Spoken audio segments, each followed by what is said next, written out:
All right, everybody. Welcome to our office here, and this is one of our seminar series events. With us today is Renee Dion of the Dion Group, and she's going to talk about interior selections and interior design and whatever the heck she feels like talking about. So enjoy, and then when you get done, we'll have a little bit of question and answer. Great. All right, Thank you so take much, it away. I have been doing interior design for about 15 years now, and it's a really interesting profession. You can be a degreed interior designer, or you can just be someone that's good at it. So I actually did attend Harrington College and have a liberal arts degree in this. And interior designers can do either interior or exterior spaces, and we can do something as simple as a paint color to furnishing a space to help doing construction projects. So we do have a working knowledge of mechanics of construction, specifying materials, fabricating, quite a range. Education, one benefit to it is it does teach you about form and function, scale, balance. You can actually see the entire space as a whole, even when you're just picking out these parts of it. And the end result of that process should be a beautiful, functional space that is very comfortable, usable, and that exceeds the client's expectations. That's number one. We want it to be better than you ever thought that it could be. And what does that mean, and how do we get there? Well, good design means many things to different people. It usually is cohesive, visually pleasing, uses appropriate scale, repetition, it has high functionality, it has good lighting, good proportions, contrast and texture, and comfortable and really easy to use. That being said, for cohesive, for example, you do want the space to flow, you want everything to work together, but it is exciting to have elements that pop, that aren't expected in the space, and that kind of sets everything off. Visually pleasing, I would say that's really depends on the occupant. You can have something that's really modern, really colorful. Some people still like really traditional surroundings. It's really kind of unlimited in what that means. Scale and proportion, as a general rule, I would say go larger than you think. We all tend to kind of think it needs to be smaller than it does.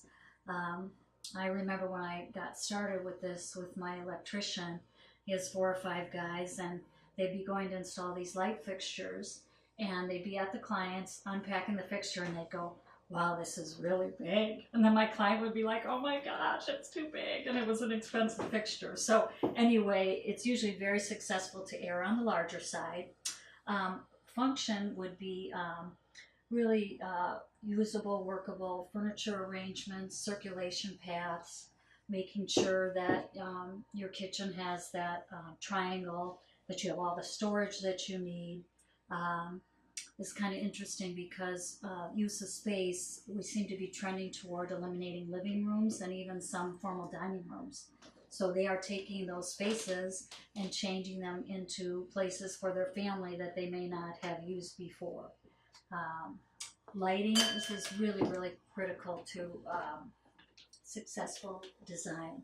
And lighting is a combination of lighting. There's recessed lights, there's pendant lights, there's ceiling fixtures, there's lamps. I'm a huge fan of dimmers on everything.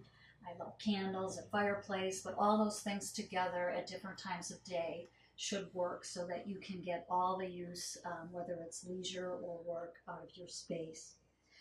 Contrast and texture, these are really key. You can have a completely monochromatic space that's all beiges or all grays, and as long as there's contrast, you have wood tones, you have light and dark, you have texture in the space, whether it's sandblasted wood or super polished marble, something just to mix it up. It really sets things off. So getting started, you kind of need to be inspired. So to get inspired, if you look towards either an interior designer or an architect, Other ways you can get inspired these days is there's something called houzz.com, that's HOUZZ.com, and it's really a pretty amazing site. So what you can do is put an entry that you would like to see white kitchens, and you will get more, maybe the 500,000 photos will come up that you can cull through. But it's a super helpful source. They are all professional entries by designers and architects, and they're professional partners in the trade. So you really can get good ideas to kind of narrow in what you do like and what you don't care for. Another one is Pinterest. That's also a great source for ideas. And both of these sites, you have idea boards. So you can take these pictures that you're inspired by, that you like, and you paste them in your idea board. You can organize them by room if you're doing a larger project. But it's just a super helpful resource. You can also go to retail stores that have in-house help, such as Walter E. Smith, Pottery Barn, Restoration Hardware.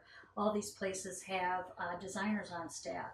So it's just a good way to kind of get you down the path so that you have a successful project if you are doing this on your own. Another thing is you can see I have a lot of publications here. So a lot of these are actually catalogs. So there's Williams and Sonoma, CV2, Crate and Barrel, Restoration Hardware, Lux Home. And these companies put a lot of money and effort into producing these publications. They're very, very professional. So if you resource those, you can do the old-fashioned way, rip pages out, kind of keep a file together for yourself and your designer if you're working with one, and just kind of keep culling. And as you do that, you will find things that you keep repeating. You keep pulling the same item, or things that you keep repeating that you don't like, and you want to make sure that that does not end up in your project. For sourcing your materials, it used to be that interior design was really at the upper levels of society. It was a merchandise mart down in Chicago, and every major city has one, and that's basically a mart full of floors and floors of amazing, beautiful furniture, lighting, fabrics. But the downside is it's incredibly expensive.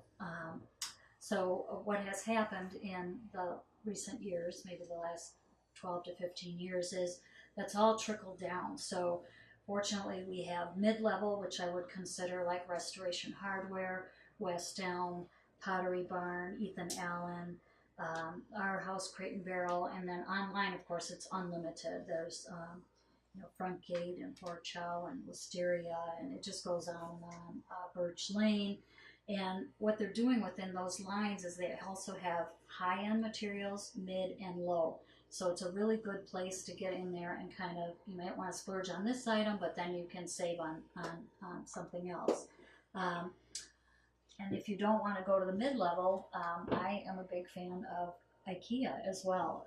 Ikea, CB2, Target, even Target now. I don't know if you guys watch Joanna Gaines, Fixer Upper, but she has a whole new line there that is furniture, fabrics. It's just beautiful, and it's available at really amazing prices. Ikea, it's a great filler-inner. My nieces are going off, starting their own, graduate from college, get an apartment together, and we're going to head there and do quite a bit of our shopping at Ikea. So it's nice to actually have a mix of all these things. Another one I want to mention too is Home Goods. You kind of got to be in the mood because there's a lot in there that, there may be one of this or one of that or two of this, but it is a really good resource for great prices.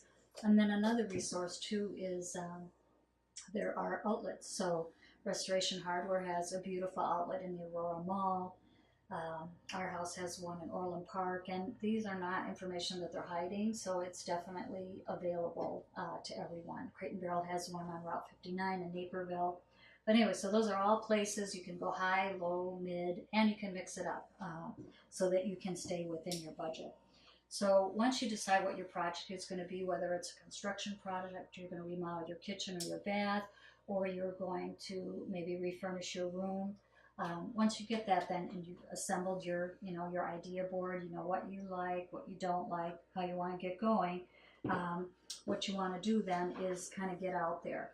So you go to those sources, you start looking around, and let's say that we're going to do remodel a bathroom. So Bill actually did a remodel for a second floor. This couple changed a 2-bedroom, 1 bath, a Jack and Jill, into a master suite. So they basically have 2 master suites on their second floor. I wouldn't necessarily recommend that for resale, but for them it works. They're never leaving that house and they're not worried about resale. So anyway, what we ended up doing, Bill divided the space in this awesome big bedroom and bath and a huge closet, and the client wanted perfectly white marble. So this is Thassos, and as you can see, it is a natural stone, but there's really no movement in it. There's no veining. It's truly white, and that does come at a price. So this is pretty out there. So the marble for our bath is actually came to about $12,000 for just the stone. Now this marble here, this is Carrara. It's Italian marble as well. It has some gray veining in it, and it is a beautiful product as well. And this marble you can get, this piece was $6.97 a square foot. This one was $70. And anyway, this is a $12 product. So this whole bath, basically the same amount of material out of this Carrara marble, ended up costing about $5,300 compared to the $12. So you can get what you want. There's so many places out there to find your products that you can do that and not really not sacrifice anything. And I do want to give a plug for Floor and Decor. That is it's been around now maybe about 4 years in our area here, and they just have, well, they have a lot of things that you will not care for, but if you look through, you will find finds like this, and you can get beautiful materials for really reasonable costs. So anyway, you sourced out, you kind of figured out what you like and you don't like. You can decide you're going to work with an interior designer, or you can go to somewhere like Virginia Tile or Great Western Flooring, and they will help you as well. You're going to define your concept, whether you're going to have a waterfall in your shower, which is a vertical strip of an accent tile like this, with a pencil on the side.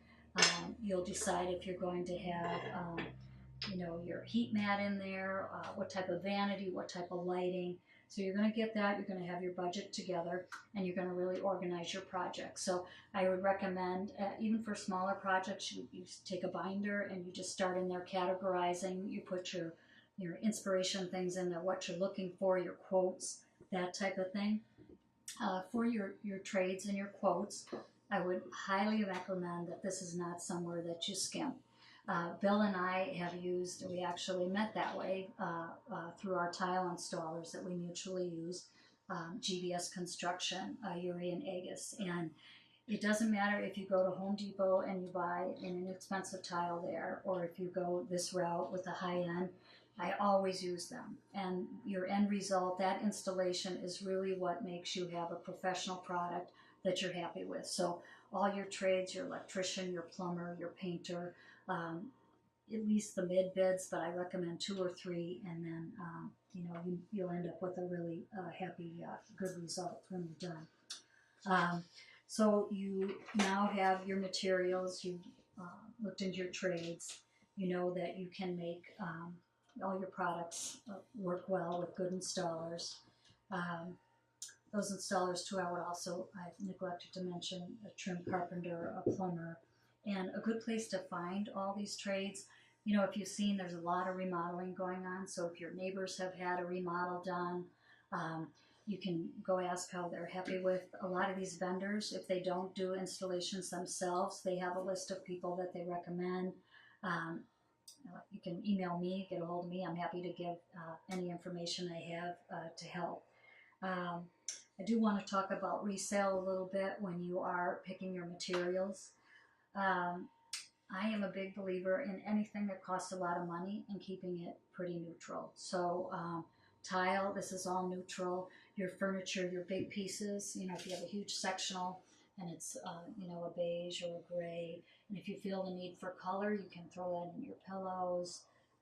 your window treatments, just other ways in the room, accessories, so that you're not finding yourself in 5 years, with some brightly colored, piece that you spent, a lot of money on a sectional, and now you decide you really do not care for, red or something like that. So stick with neutral with things that cost a lot of money, and then when you do go to sell your home, if that does happen while you're there, there really isn't anybody that's going to be offended by something neutral. Same in your kitchens. White kitchens are 50% of all the new kitchens that are installed. So that's a pretty safe bet. That doesn't mean boring. I don't know if you can see any of these, but that it still can be exciting and have contrast and be stimulating, but have a neutral base. One thing that is really critical to my having a successful business and happy clients is my relationships with partners like Bill and my painters and the trades, my vendors.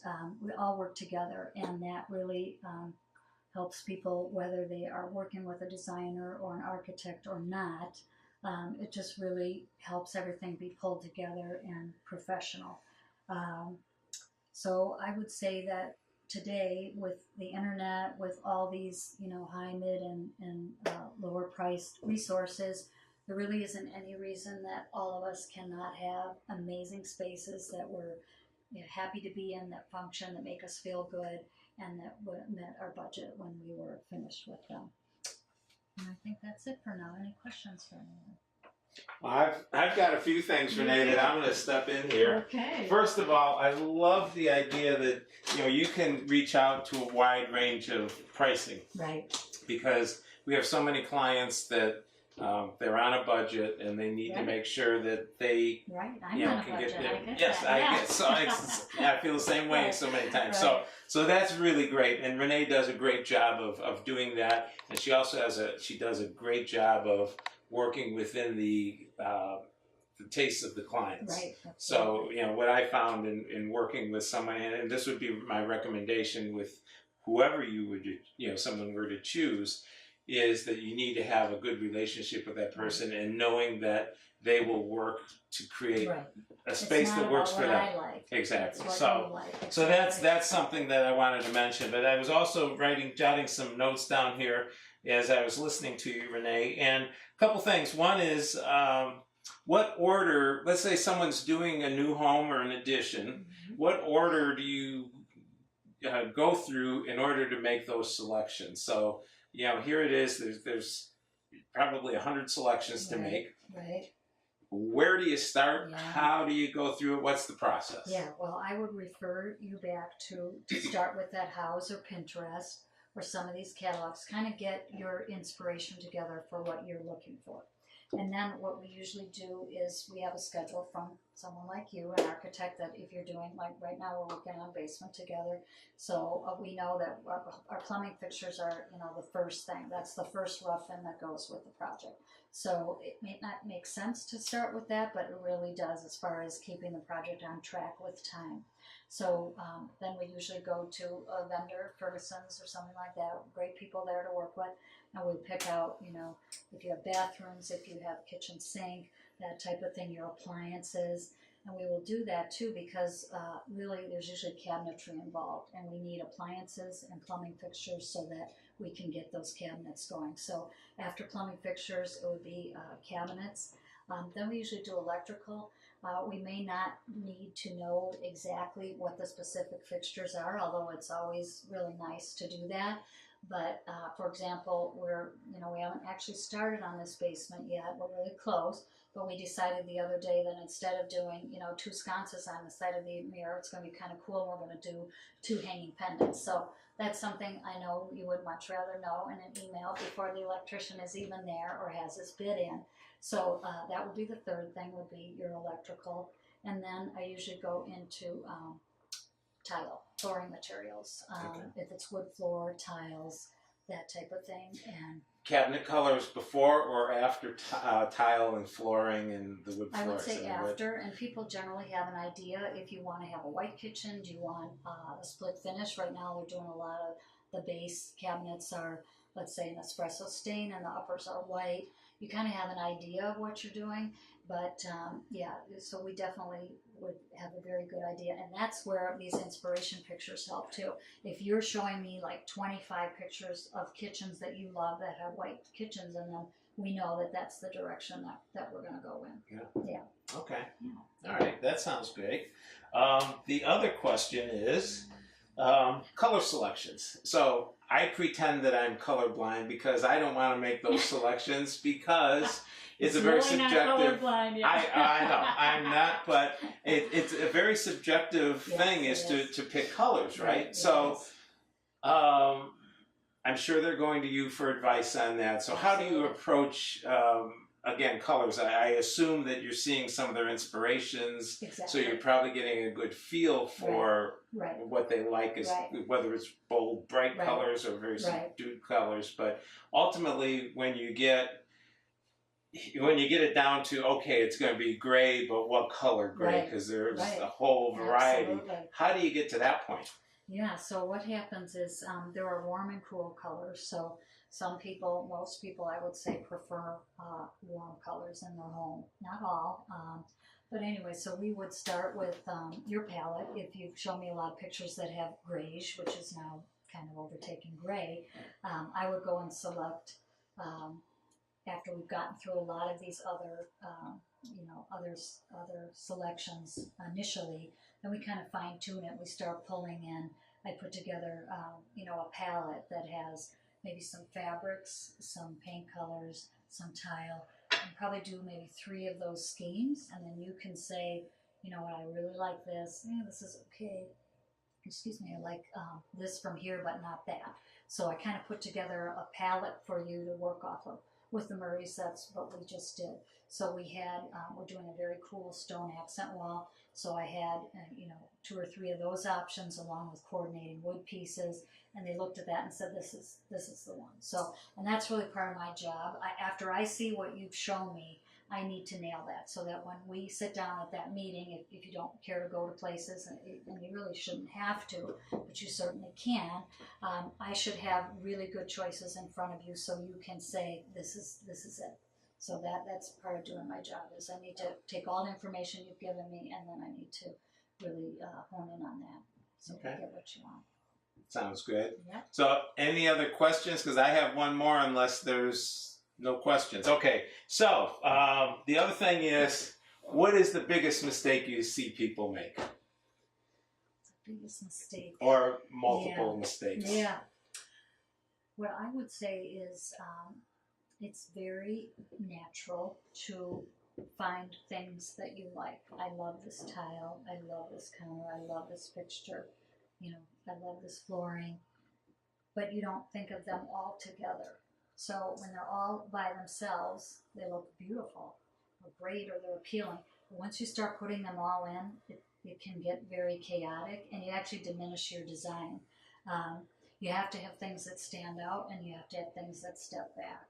So that, I would say, would be, sometimes you go in places and it's just very, there's really no... Kind of a hodgepodge where they like this and they like this and they like this, but there's no cohesiveness. None of it works together. You don't feel good in right? the space. It's very chaotic. It's kind of hard to be in spaces like that for lengths of time, and I'm sure we've all been in them. So, but yeah, I would say that's one of the biggest mistakes. And then I would say scale. I think that, and it's not a devastating mistake because it doesn't really, if your lamp is too small or your light fixture is, it's not going to ruin your space, but it's also not going to give you that amazing, like, wow, look at what we want here. So. Yeah. All right. Well, very good. Well, Renee, thank you so much for coming out and talking to everybody and kind of giving you a good feel for this. Renee will be around. You can talk individually. We will post your contact information at the end of the video and before the video, actually, too. So, so people can reach out to you and ask you questions, email you, whatever. So, appreciate it. Thank you very much. Thank you, everyone. Thank you.